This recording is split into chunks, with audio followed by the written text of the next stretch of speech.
Assalamu alaikum, everyone. My name is Chris Henry, and today we will be discussing the Moriscos of Islamic Spain. So very briefly, just to go over a quick overview, we'll be looking at five main time periods. First will be the fall of Granada in the year 1492. Essentially, we'll be looking at the aftermath of the Christian Reconquista movement. After that, we'll look at the very brief period of religious tolerance afforded to Muslims between 1492 and 1499. And then we'll also look at the period of intolerance from 1499 until 1502 under the Archbishop Cisneros. We'll then look at how Islam is driven underground, and we'll also look at how the Moriscos use different resistance tactics to really keep the religion alive. And then lastly, we will assess the expulsion of the Moriscos in the 1600s. So first and foremost, the fall of Granada. We must understand that Muslims had occupied Spain, or the area that we now call Spain, from 722 AD until 1492 AD. Reconquista lasted more or less for the majority of this period, but the years between 1482 and 1492 proved to be the most devastating and the most humiliating, because that's when the Emirate of Granada was on its last legs. And to give you a little bit more context, the Al-Andalus at one point was under the control of the Umayyads, and eventually it sort of broke down into these different emirates, or these different Islamic kingdoms. And the last kingdom to fall was in the very southern part of Spain, and that was Granada. Once Granada fell, Islam was essentially on its way out from the Iberian Peninsula. Specifically on January 2nd, 1492, King Ferdinand and Queen Isabella took over the peninsula for the Catholics, and Granada, again, was that last stronghold. Once they took that, the Reconquista movement had prevailed. So we must understand, for the first few years after the Reconquista, there was a little bit of religious tolerance afforded to the Muslims, and there's a couple of reasons for this. The first is that there were too many Muslims for the new king and queen to expel all at once. There were roughly between 500,000 and 600,000 Muslims that had remained in Spain after the fall of Granada, or the fall of Al-Andalus. So that's a substantial number. So one, it's with that many Muslims, it's a logistical nightmare to deport all of them all at once. That's number one. But number two, Muslims played an integral role in the Spanish economy, or the Al-Andalusian economy. So much so that even the Catholic nobility recognized that Muslims played this role with their supplying of human capital. This meant that in the early stages, Muslims in Spain were free to worship as they pleased, even if they lost their previous social standing. And we can also see that Catholics tried to convert Muslims by invoking these different positive inducements. The first were essentially gifts of gold and land and horses. You can see a couple of gold coins here. This gold coin happens to have King Ferdinand to the left and Queen Isabella to the right, as well as the Spanish coat of arms. So the church essentially tried to pay out all of these gold gifts and horses and so on, in exchange for a promise that the Muslims would go and get baptized, or they would go and get their children baptized. So what would often happen is that the Moriscos would convert to Catholicism. They would go and get their baptism, which is the ritual you need to do. And they would accept the gifts, and then immediately after accepting the gifts, they would go right back to practicing Islam.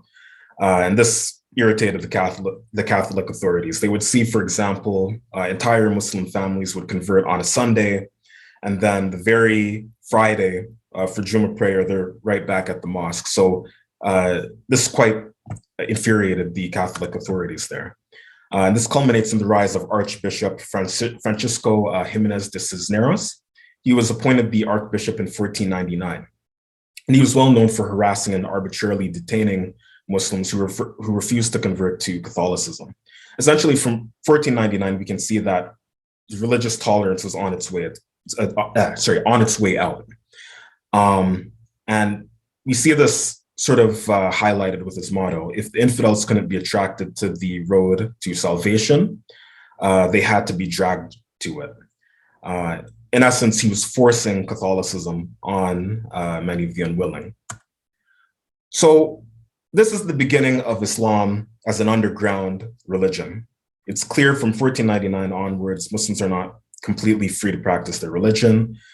And the Moriscos didn't take that news very well. They revolted against Cisneros and his new philosophy, and they ended up barricading a lot of the streets of Granada in response to his new policy.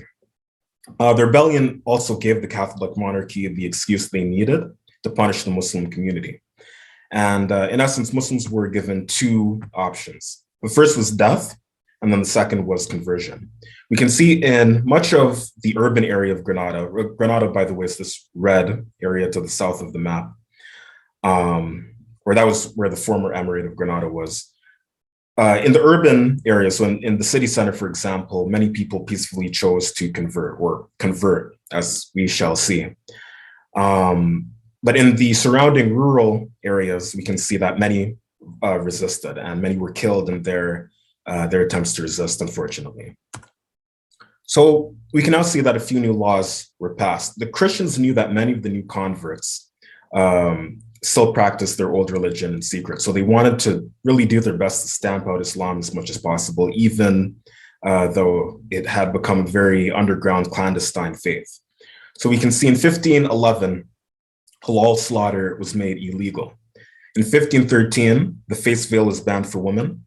10 years later, 1523, all Muslim-style clothing, so hijab, abayas, topis, thobes, all of that was banned. And not only that, closing your doors on a Friday, like your own home, your own doors to your own house, that was made illegal.